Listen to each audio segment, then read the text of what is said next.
নিজেকে রাসূল সাল্লাল্লাহু আলাইহি সাল্লামের গোলাম দাবি করা যাবে কি না? আমরা মুসলমান কেউই নবী করিম সাল্লাল্লাহু আলাইহি সাল্লামের গোলাম না।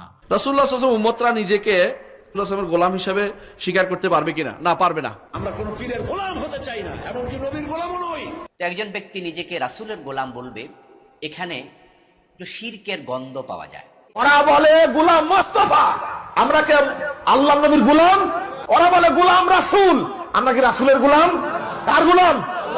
এই শিরকি কথাকে কবর দিতে হবে। জগৎবাসী শুনে নাও, এই দুনিয়াতে যারা সুন্নি মুসলমান নিজেকে নবীর গোলাম বলে, তারাই হচ্ছে সাহাবার ইসলামে, মুস্তাফার ইসলামে। যারা একে শিরিক বলে, তারা সাহাবার দিন প্রচার করে না, তারা আমেরিকা ইসরায়েলের গোলামি দিন প্রচার করে। নবীর গোলাম বলা যদি তোমাকে শিরিক মনে হয়, আল্লাহর কসম খেয়ে বলি, তোমার অন্তরে ঈমান থাকতে পারে না। কারণ কোন দুনিয়ার ওলি আউলিয়া না। হাকিম আল মুস্তাদরাকের মধ্যে স্বয়ং যুন্নুরাইন হযরত ওসমান গনি রাদিয়াল্লাহু তাআলা আনহু নিজেকে নবীর গোলাম বলে আখ্যায়িত করেছে। জোরে বলেন সুবহানাল্লাহ। এটা সাহাবায়ে কেরামের মধ্যে কোন আম সাহাবা না। উসমান গনি রাদিয়াল্লাহু তাআলা আনহু নিজেকে নবীর গোলাম বলছেন। হযরতে ওমর ফারুক রাদিয়াল্লাহু তাআলা আনহু ইমামে হুসাইন যখন তিনার বেটাকে বলছেন আমার গোলাম, আমার নানার গোলামের সন্তান, হযরতে ওমর ফারুক ইমামে হুসাইনকে বলছেন আপনি যখন আমাকে নিজের নানার গোলাম বলেছেন তো আমাকে লিখিত আকারে দিয়ে দেন। হযরতে ইমামে হুসাইন যখন লিখে দিলেন ওমর হচ্ছে আমার নানার গোলাম, হযরতে ওমর ওই পুরচাটি হাতে নিয়ে সাহাবায়ে কেরামকে বলছে শুনো, তোমরা সাক্ষী হয়ে যাও, কিয়ামতের ময়দানে হুসাইনের দেওয়া সার্টিফিকেট নিয়ে আল্লাহর দরবারে পেশ হব, বলবো খোদা আমি যে তোমার নবীর সচ্চা পাক্কা গোলাম ছিলাম, জান্নাতি যুবকদের সরদার ইমামে হুসাইনের দেওয়া সার্টিফিকেট আমি ওমর নিয়েছি। জোরে বল সুবহানাল্লাহ। যেই নবীর খোলাফায়ে রাশিদ, যেই নবীর খলিফা, যেই নবীর শ্রেষ্ঠ সাহাবা ওমর ফারুক নিজেকে নবীর গোলাম বলছেন, উসমান গনি নিজেকে নবীর গোলাম বলছেন। আজকের চানা বেচনেওয়ালা মৌলভী, আজকের ঈমান চুরি করনেওয়ালা মৌলভী, ইহুদির টাকাতে পালনেওয়ালা মৌলভী বলছে নবীর গোলাম বলা যাবে না।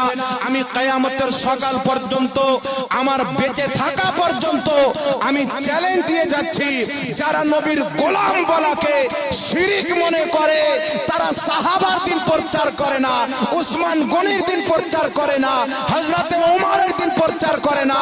যারা সব সময় নিজেকে নবীর গোলাম মনে করে তারা ওমর ফারুকের দিন প্রচার করে, উসমানে গনির দিন প্রচার করে। বলেন সুবহানাল্লাহ। তাই যারা নবীর গোলাম বলাকে শিরিক মনে করে, না এদের নামাজ কাজে লাগবে, না এদের রোজা কাজে লাগবে, এ তো মুসলমানই হয়নি। কারণ যেই জিনিসটা সাহাবা করেছেন ওই জিনিসটাকে কেউ যদি শিরিক বলে ঈমান থাকবে? সাহাবাকে মুশরিক বললো না ফতোয়া দিয়ে?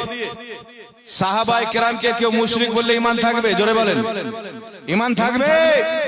তাই দুনিয়াতে একটি কথা মনে রাখবেন, যারা মুসলমান ইমানদার তারাই হচ্ছে নবীর গোলাম। সুবহানাল্লাহ বলতে হবে। যে নবীর গোলাম না সে মুসলমান না। তুমি কালমা পড়েছো, তোমাকে নবীর গোলামি করতে হবে।